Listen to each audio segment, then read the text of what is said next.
You've built quite a wonderful home, haven't you? Mrs. Brown, what brings you here all of a sudden? Well, I heard you were building a house, so I just came to visit. My mother-in-law suddenly visited the new house. Honestly, I didn't like her very much. Talking with her was as exhausting as a few days of work. Just a moment, please. I haven't tidied up there yet. Oh, this room is lovely. Ignoring my warning, she freely explored the room. When I looked at my husband, he was smiling as if enjoying something. He probably found my interaction with his mother amusing. Then, out of the blue, she declared, "I will use this room. No more living alone for me. From now on, you will have to take care of me." What? That's impossible. But I have permission to live here. Michael had apparently informed her so. I'm sorry, but that's not possible. Why? Everything is ready. I had to tell her a desperate fact. Because we are not planning to live in this house. What? I will never forget the look of surprise on her face at that moment. This was a revenge for the time she had belittled us. My name is Sandra. I am 32 years old, living with my husband Michael, who is the same age. We have been married for 3 years, and each day has been very fulfilling. Life has been enjoyable. However, there were some challenges even before we got married. We're heading to my parents' house now, but be prepared as things could get troublesome. Huh? What do you mean? I can't say much now, but I will explain later. All right, I'll prepare myself mentally. This warning from Michael came as we were about to leave to greet his parents before getting married. Initially, I thought it was just a matter of etiquette, but it turned out to be more than that. I touched on this earlier, but my mother can be quite troublesome, and she tends to look down on people outside the family. I'm worried about that. Moreover, she has been particularly harsh on people recently for no particular reason. Michael was smiling, but there was a serious concern behind his expression. Being so explicitly warned made me incredibly anxious about what kind of person I was about to meet. Finally, when we arrived at his parents' house, an unexpected event awaited us.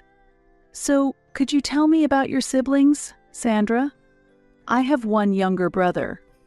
And what do your parents do?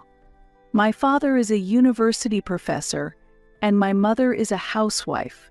Foon, that's quite impressive. After that, each question was directed at me, and one after another felt like a barrage. In the middle, I felt enveloped in a very unpleasant sensation, as if undergoing a harsh interrogation. Glancing at Michael's face, it was filled with a sullenness that seemed to say, "See, I told you." Well, I acknowledge the marriage, but now that you will be welcomed as a member of our family, you must follow my instructions. Can you accept that? Yes, I will follow them. Thus the marriage greeting somehow concluded, but to put it bluntly, it was a hellish experience. The tension was unending, and I was constantly tormented by the fear of what words might come next. How was it? Are you okay? Michael asked. My stomach hurt so much I couldn't stand it. I felt the same way. I couldn't relax at all. On the way home, we exchanged wry smiles, realizing that this event was just a prelude. We decided to distance ourselves as much as possible. Avoiding contact seemed the best way to prevent further issues. However, this resolution would be tested sooner than expected. Sandra, how about coming to our house for a little while next weekend? I'm sorry, but I have plans that weekend. You should be able to come for a little while. Didn't you promise to obey? At that moment, I regretted making such a troublesome promise. Indeed, I had said so, but it was not meant in that sense. Also, when you come next time, please come alone. Thank you. Being asked to visit alone, I felt a heavy weight sink into my chest. I immediately discussed this with Michael. What on earth is she thinking? Even I can't understand her, and I'm her son. But surely she won't do anything strange. Well, that's hard to tell. What? Hearing Michael's uncertain reply, my willingness to go faded even more. At that moment, I even considered using a fake illness. If anything happens, contact me immediately. I'll come to pick you up right away. Thank you. Just those words make me stronger. And then, the fateful day arrived. When I arrived at the family home, there sat my sister-in-law next to my mother-in-law. I hadn't seen her since the wedding, and I didn't think highly of her. The reason was that she resembled my mother-in-law. Thank you for coming all the way here today. Yes, so what's the purpose of today? I thought I'd show you what it means to become our daughter-in-law. That's why I called my daughter here too. I wanted to run away from there. However, the two of them wouldn't allow it, and I would come to strongly regret not having pretended to be sick. First, Sandra, could you please do some cleaning? Do it properly. Until we say you can stop. What do you mean? That's when the whole house cleaning began. From sweeping with a broom to mopping and even tidying up each room, a thorough clean was demanded. During this time, my sister-in-law did not help at all. If she found even a small bit of trash left, she made me do it all over again. Before I knew it, 4 hours had passed since I started cleaning. Could I please take a short break? What? Someone who can't even clean properly doesn't need a break. Start again quickly. Just 5 minutes. Stop nagging. With that, my sister-in-law forcefully kicked a bucket filled with dirty water. The water started spreading quickly. Who did she think would clean this up? Then, my mother-in-law appeared. How long are you going to keep doing this? She won't follow any instructions at all. Mom, say something. All I could do was look up at the sky. Dealing with my sister-in-law was tough enough, but now the even stricter mother-in-law had joined. Foon, why did Michael marry someone so incompetent? That's obvious, isn't it? Because Michael is the same. Indeed, you're right. At that moment, I suddenly remembered. From what Michael had told me, his late father and my mother-in-law did not get along. According to him, even his father had been at his wits' end with the troublesome mother-in-law. The resentment towards Michael was because he reminded her of her husband. It seemed like such a trivial reason. She's not good at cleaning, but maybe she can cook. Then, let's have you make something. And so, the agony of cooking began.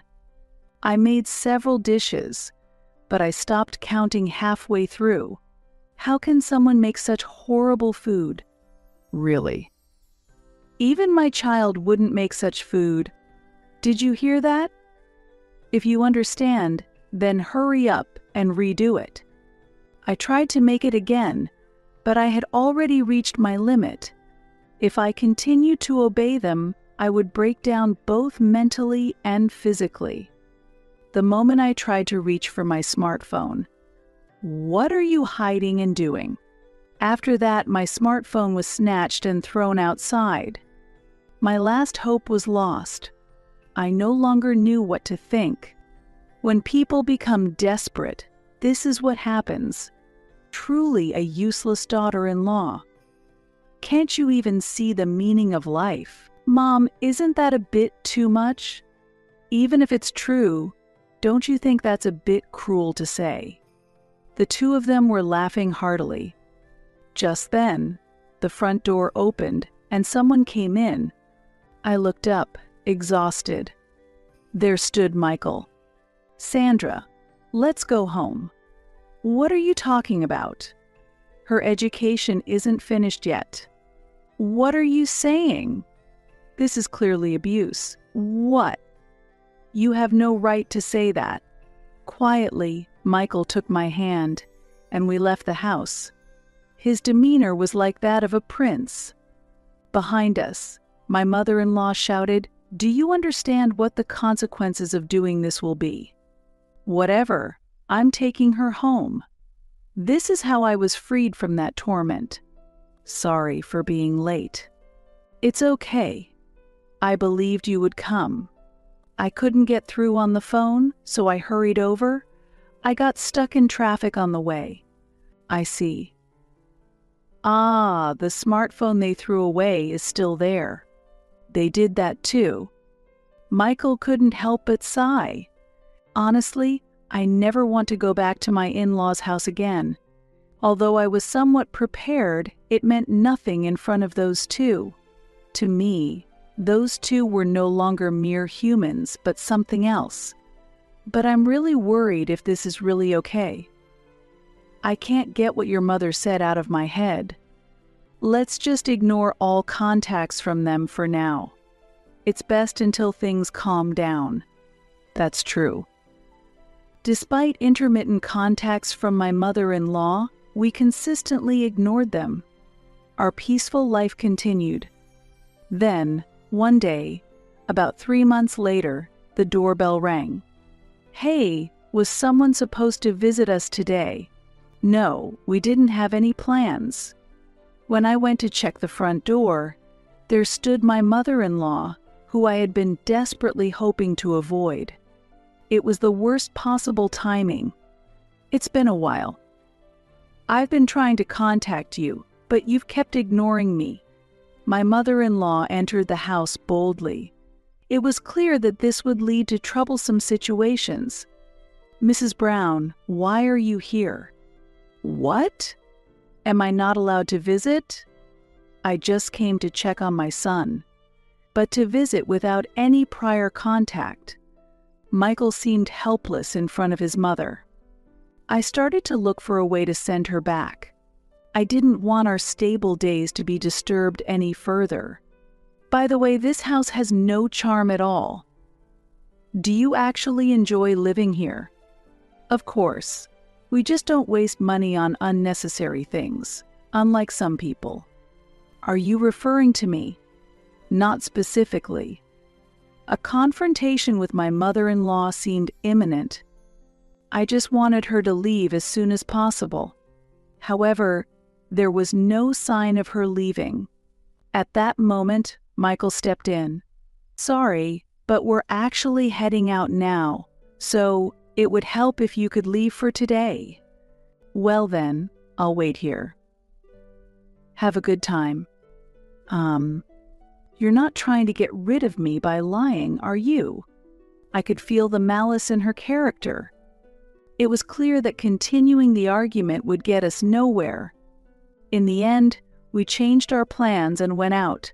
2 hours later, I received a message from her. "I'll be leaving now. Take care." "What?"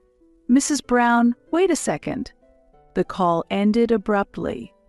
I was relieved for the moment, but when we returned home, it looked as if it had been ransacked. My mother-in-law most likely had intentionally made a mess to blame us. What is this?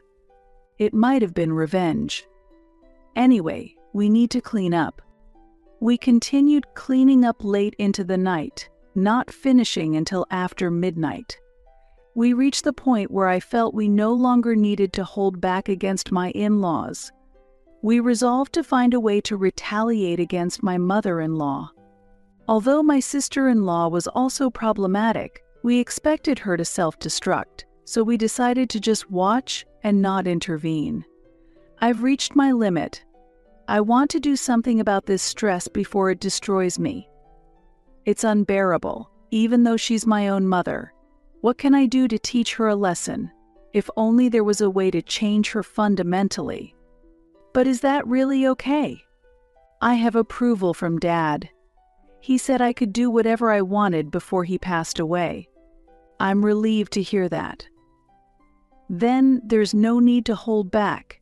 While we were talking and watching TV, news came that a major storm had directly hit my hometown. At that moment, an indescribable sense of anxiety overwhelmed me. This is about your hometown, right? Yes, I hope everything is okay. Then a call came from my parents. Dad, what's wrong? Sandra. The house has been destroyed. Is it because of the recent storm? Yes, I don't know what to do. I'll think of something here. So don't do anything strange. I immediately told Michael about the situation. We had been busy with my mother-in-law's problems, but I was ready to do anything for my parents. I wanted to take measures quickly. How about we build them a new house? Really? If that's possible, they would definitely be happy. And how about building it nearby this time, to bring them closer? That sounds good. I'll cover the costs. No, since it was my idea. Let's share the costs. But this is my family's issue. Thus, we decided to build a new home for my parents. We chose to provide the best house possible.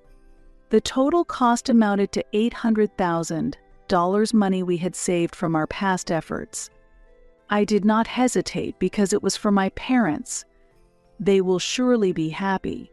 Without a doubt, they will be. Thus, the project to build my parents' house began. I looked forward to the completion, imagining how happy my parents would be.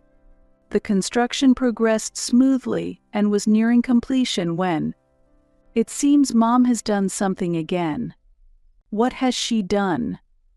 I don't really understand why she's decided this, but it seems she wants to leave the old house and live somewhere new. She always comes up with bizarre ideas. Hearing this, an idea popped into my head. Just thinking about it almost made me burst into laughter. Is something wrong? I've come up with a funny plan.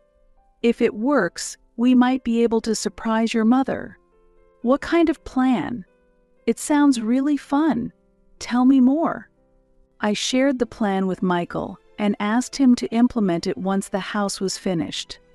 It had been a while since I'd seen Michael so lively. I felt the same way. Now that the house is finished, we can really get started. Leave it to me. She'll definitely fall for it. The success of this operation depends on you. I'm counting on you. Together with Michael, we did a final check and informed my mother-in-law about the plan. This was the beginning of our little revenge against her. As expected, my mother-in-law visited the next day. You've built quite a wonderful home, haven't you? Mrs. Brown, what brings you here all of a sudden? Well, I heard you were building a house, so I just came to visit. My mother-in-law suddenly visited the new house. She entered the house as if it were her own. I still couldn't open my heart to her. Honestly, I didn't like her very much. Talking with her was as exhausting as a few days of work. I had lost any affection for her, but I couldn't avoid the situation. Just a moment, please. I haven't tidied up there yet. Oh, this room is lovely. Ignoring my warning, she freely explored the room. When I looked at Michael, he was smiling as if enjoying something. He probably found my interaction with his mother amusing. Then, out of the blue, she declared, "I will use this room. No more living alone for me. From now on, you will have to take care of me." This was exactly as we had anticipated. How naive she could be. And thus, a new chapter in the story began. What? That's impossible. But I have permission to live here. Who told you that? I confronted Michael. However, Michael wasn't flustered. Michael and I had discussed this beforehand, and even me confronting him was part of the plan. My mother-in-law, thinking a fight was starting, stepped in. "Please don't fight. We're family now and should live together." That's when I threw the line I had decided on. "Oh, I'm sorry, but that's not possible." "Why not?" "Everything is ready." "Because we are not planning to live in this house." "What?" "Wait a moment. I've already sold my house and decided to live here." I still haven't forgotten the look of surprise on her face. This was retribution for how she had belittled us. "You must be misunderstanding something. Poor thing." Then, my mother-in-law turned to Michael. "Michael, what's going on?" "Explain." "There's nothing to explain. Sandra told you exactly how it is, and although I originally thought it would be nice to live together with my parents." "What did you say?" "However, I really prefer not to live together." "That's absurd." It was unbearable to see my mother-in-law shouting. If she were to destroy this house, I wouldn't be able to explain it to my parents. So I decided to completely distance myself from her. "Please leave. There is no place for you in this house, Mrs. Brown." "Wait a moment. Then who will live in this house?" "My parents will live here." "Do you understand? Where am I supposed to live then?" My mother-in-law seemed to realize the gravity of the situation, her energy noticeably deflated. Everything was going according to plan. Michael and I couldn't hide our joy at seeing her like that. "Don't worry, your daughter is around, right? You'll be fine." "But she's going through a tough time right now with her divorce. She can't afford to help." I knew this fact from Michael and had suggested it based on that information. But it might be a bit mean. That's unfortunate. But it has nothing to do with us. Don't you have any sympathy? I'll return those words to you. I haven't forgotten what happened in the past. That's the situation, so please give up. Thus, we drove my mother-in-law out of the house. The back of my mother-in-law being driven out looked very small. There really was nowhere for her to return to. By the way, I heard from someone I know that my sister is getting divorced. Her ex-husband's decision was wise. Yes, even if she tries to hide her personality, it will eventually be revealed. It's poetic justice that she has ruined herself without our intervention. Afterward, it seems the mother-in-law had to rely on my sister-in-law because she could no longer live at the already sold family home. However, my sister-in-law has been a housewife all her life, so it was extremely difficult to find a job for her. Currently, they are making ends meet in a run-down apartment. Sandra, I apologize for everything in the past. Please help me. What benefit would there be for me to do such a thing? I am your mother-in-law. Even so, I'd rather not. What did you say? My mother-in-law was quite upset in the end, but I was indifferent. I had no intention of sympathizing from the start, and whatever the outcome, it did not concern me. It's been a long time since I've felt this clear-hearted. With no obstacles in the way, fun days were ahead. In the midst of this, my parents made a proposal. Why don't we live together? Ah, but that house was built for you and Dad to live in. That's true, but it's too big for just the two of us, and it would be reassuring if we were all together. Michael and I looked at each other and nodded. Let's do that, we decided. I didn't like imposing self-serving opinions, but I wholeheartedly agreed with such a proposal. Not only was there joy, but there was more surprising news. I'm pregnant. Really? Maybe someone somewhere was watching over us. From now on, we will move forward into a hopeful future with our new family.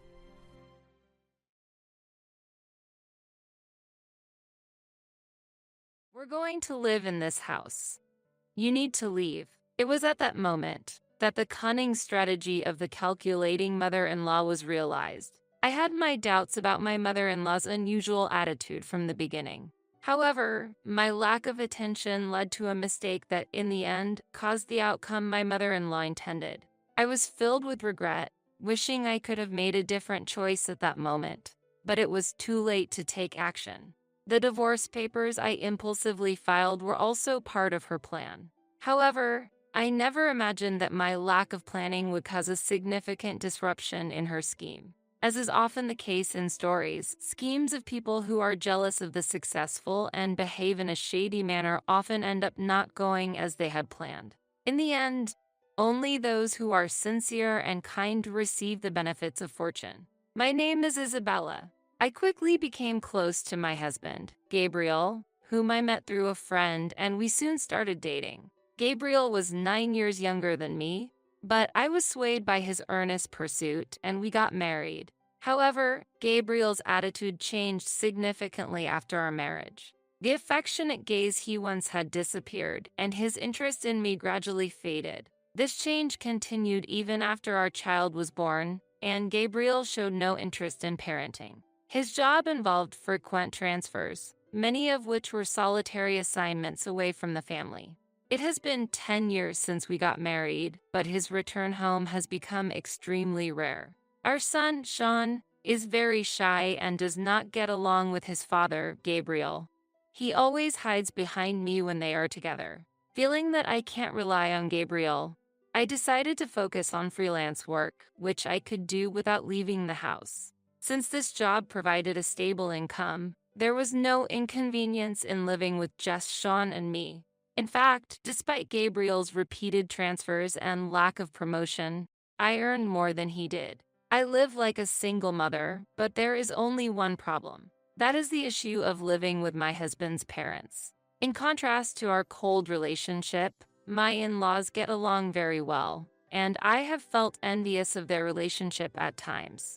However, after living together for a while, I realized something. On the surface, my in-laws behaved like a loving couple who understood each other, but in reality, their behavior was superficial. My mother-in-law, Helen, treated her husband, Michael, as if he were her own property.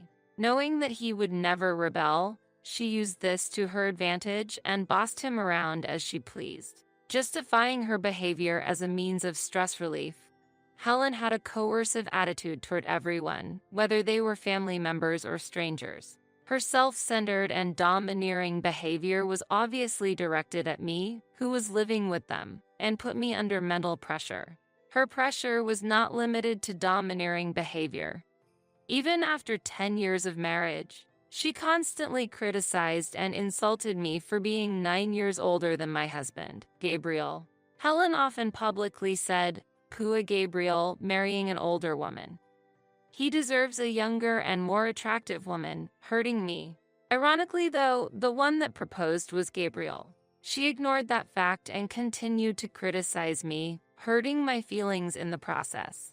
Even so, while living together, I did not want to unnecessarily worsen our relationship, so I had no choice but to endure in silence. Then, one day, I received an unexpected call from my father. When the phone rang and I picked up the receiver, I was informed by him that my mother, Mary, had been in a traffic accident. Shocked by this sudden news, I immediately rushed to the hospital where my mom had been taken.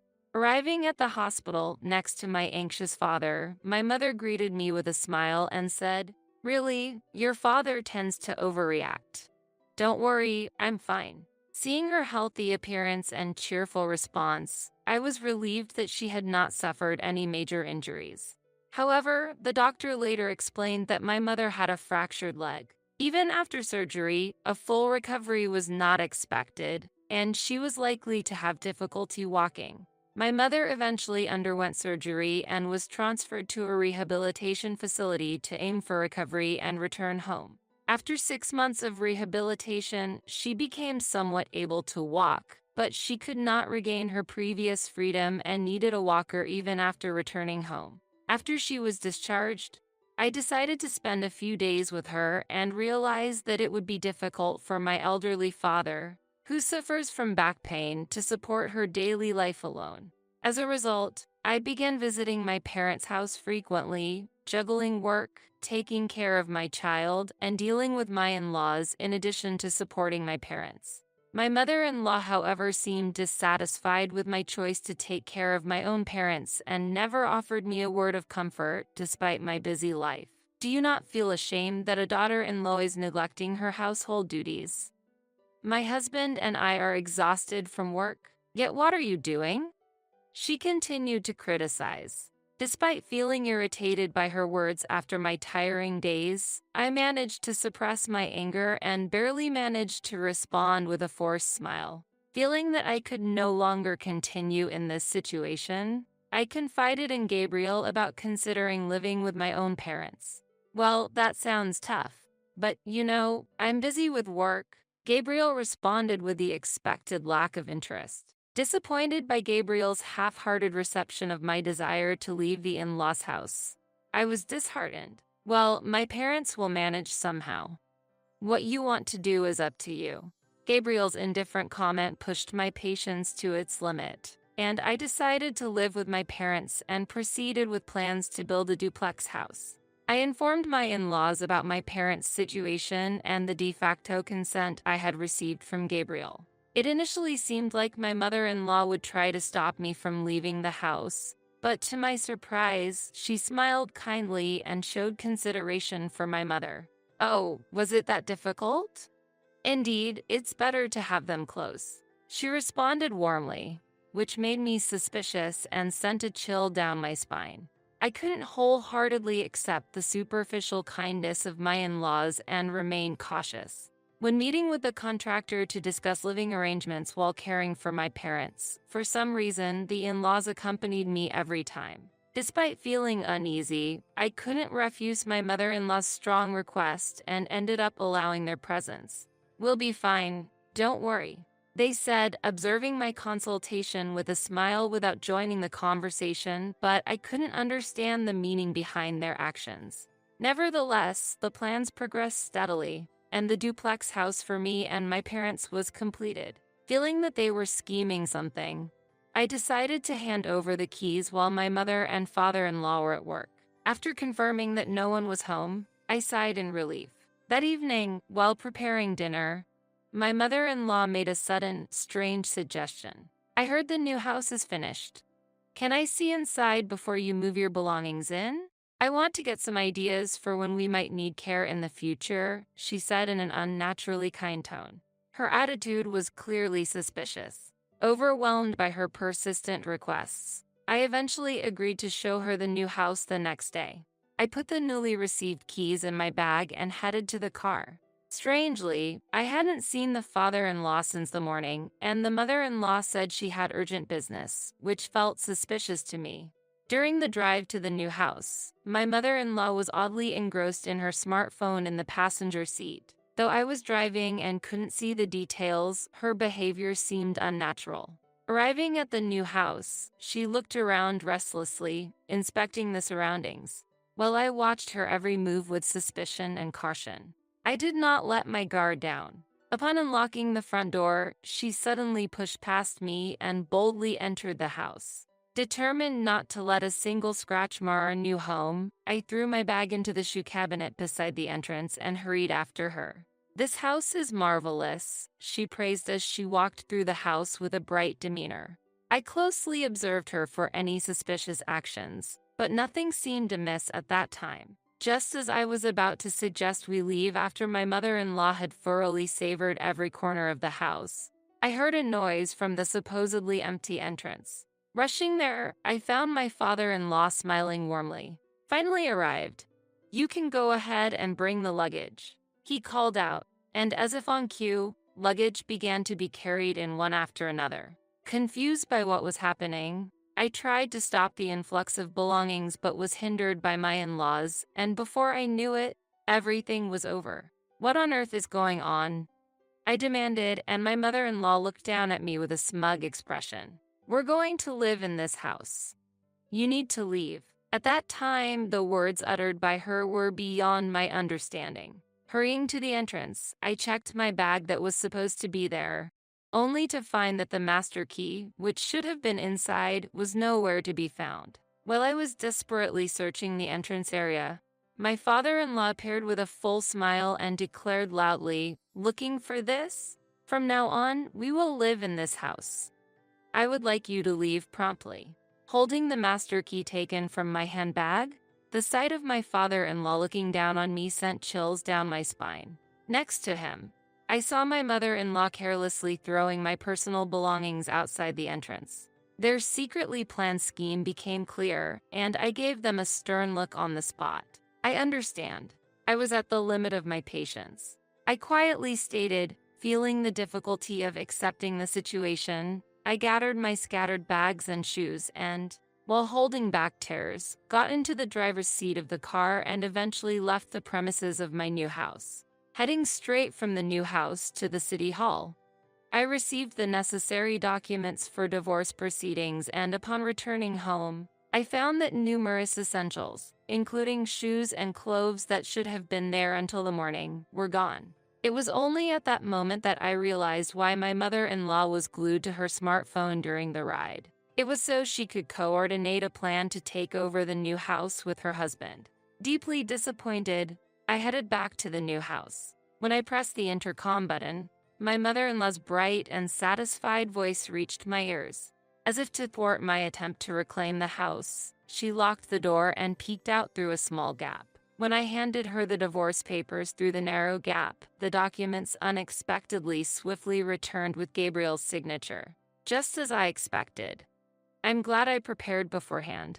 And thank you for leaving the house-related documents for us," my mother-in-law said smoothly. The mortgage and other related documents for the new house were kept in the new home so that they wouldn't get lost. I calmly tried to resist for the final time, but my mother-in-law coldly sneered at me. "I've already contacted the bank. We won't concern ourselves with what happens next," she declared. "I'm surprised at your naivety. We're already preparing for refinancing and other necessary procedures," she continued. Shocked, I returned home, quickly packed my and my child's belongings, and prepared to move, relocating to my parents' house within the day. About a month later, an unexpected call came from my mother-in-law. Wondering what it might be about, I answered, only to hear her screaming in an intense tone on the other end. "Wait, this is not what we agreed on. You deceived us," she accused me, despite the fact that they were the ones who had devised the scheme. "What exactly do you mean?" I inquired. My in-laws had deceived me and forcefully took the newly built house from me, thinking I had also already completed the refinancing of the mortgage. However, the miscalculation was, unexpectedly, on their part. Facing a demand for a lump sum repayment from the bank, my mother-in-law had been trying to secure a new mortgage from another bank. However, by proceeding with the contract without paying attention to the mortgage details, she committed two major mistakes. The first error was that the mortgage was solely in my name. My mother-in-law misunderstood that Gabriel and I had taken out a joint mortgage and was appalled at the lump sum amount she was requested to repay. Moreover, she naively thought that being co-borrowers meant only half the mortgage payment would suffice. But reality was not that simple. Repeatedly making unilateral demands at the bank, my mother-in-law eventually got denied and seemed to have ended up securing another mortgage using different financing. Yet, there was another crucial point that she had overlooked. Another miscalculation was related to their age. While I had some leeway in borrowing capacity and term, it was impossible for my in-laws, who were both over 60, to secure funds under the same conditions. My father-in-law had been working as a contract employee for years without a substantial income. My mother-in-law also worked part-time, however only in the mornings, which also didn't amount to much. With that in mind, it was impossible for the two of them to pay off the mortgage for that house. Without properly reviewing the repayment plan, my mother-in-law just peeked at my plan and thought paying the same amount would be fine. As a result, they received a bill exceeding their expectations by more than 3 times the amount. This call was from my mother-in-law, who, noticing an anomaly in their account balance as the payments began, contacted me in a fury. "There's nothing I can do even if you tell me. It's impossible for a full-time housewife like you to pay such an amount." I haven't received any explanation from Gabriel, and there must be something behind this. Tell me the truth, now. What do you mean? There's no hidden agenda. In fact, Gabriel has not contributed a single penny to our living expenses since before our child was born. What do you mean? Then who has been paying for the living expenses all this time? I've been working from home, so I certainly have an income. Besides, as far as I know, it's probably more than Gabriel's salary. At my response, my mother-in-law was momentarily lost for words, but I could easily imagine her being flabbergasted on the other end of the phone. Even when our family went out to eat, my mother-in-law and the others usually left the payments to me. "It's obvious that the daughter-in-law should pay," they would say, but have they ever considered where that money came from? I don't know what the in-laws spend their earnings on, but it's likely that the two of them, having no savings, were relying on our income for their old age. Fed up with her selfish demands, I ignored her accusations coming from the other end of the phone and ended the call. After that series of events, the calls didn't cease to end, making my phone ring multiple times a day. However, I deliberately chose to avoid answering and consistently ignored her calls. This continued for days, which had a significant impact on my state of mind, but I was resolute. I eventually ended up living with my parents in my family home. Living with 4 people under one roof was more cramped than I had imagined. But by letting go of the new house, I had some breathing room in my financial situation. In anticipation of this new beginning and with my mother in mind, I decided to purchase a reasonably priced used home and renovate it for nursing care. My parents were fully supportive of this plan, and so the decision was made by the entire family. If we were to move, we decided to sell the current house. Surprisingly, selling off our family home went smoother than expected, and a buyer was found quite quickly. Moreover, since land prices were rising at that time, we were fortunate to sell it for far more than expected. This made the move to the new house much easier. The bank procedures also went very smoothly, thanks to the understanding staff. As a result, without any additional expenses, our family was able to acquire a new home. One day, a call from my mother-in-law once again reached me. For some reason, I was groggy that day, and without thinking, I picked up the phone and started the conversation. Her voice came through the phone. "Hey, Isabella, just a little bit would do. Could you lend us some money? After paying off the mortgage, we have nothing left, and we might even get our water service cut off if we can't make the payment." My family home unexpectedly sold for quite a high price. That's how we were able to buy the new house in cash. Why don't you try the same method? Despite the harsh treatment I had received, I was simply dumbfounded that she still sought my help. That's why I shared my experience of when we sold our home. Upon hearing that, her crying suddenly stopped, and the call ended abruptly. I was relieved, thinking that I would get no more troublesome calls from her. However, there were still issues remaining. A week later, another call came. "How many times do you plan to deceive us?" Her voice, suddenly berating me, was clearly filled with anger even over the phone. According to her explanation, their house was originally a built-to-sale house, which meant that the house itself had little to no value. Furthermore, because the location of the house was in a bad area, the land value had significantly decreased, leaving it almost worthless. In the end, no buyers appeared, and the in-laws were not only left without any income but also received bills for various handling fees. Since then, I stopped responding to my in-laws' frequent calls, blocked their numbers, and ignored any calls from public phones. Eventually, they seemed to have given up, and no more calls came through. Just when I thought I had regained peace, I got an unexpected call from Gabriel. "Hey, there's a for sale sign in front of my house, and I can't get in." Astonished by Gabriel's carelessness, I explained his mother's actions with a sigh. Gabriel was surprised when he heard my story, unaware of the events. But what really astonished me was his complete lack of reaction to the fact that we were already divorced. Gabriel was angry that the family home had been sold, but it was his mother's doing, and it had nothing to do with me since we were already divorced. A few hours after his call, he called again, apparently having arrived at his new home. However, all I could hear over the phone was the sound of disputes between my mother-in-law and her family. I later found out that Gabriel had a lover at the place he was transferred to. Having lost his home, he was considering living with his lover, but it turned out that his lover was already married. In the end, not only did Gabriel lose his lover, but he also faced alimony charges from the lover's spouse. He lost his job due to his parents' actions and is now working at a company that provides employee dormitories, with his income reduced to less than half of what it used to be. Additionally, I learned that the in-laws had imposed themselves on his new residence and were living there as freeloaders. After remodeling the old house and moving in, our family had started a new chapter in our lives. I have remarried Mr. Brown, an older man who kindly advised me on the house renovations. Having shared experiences of divorce and children, we immediately clicked and are now enjoying fulfilling days based on shared values.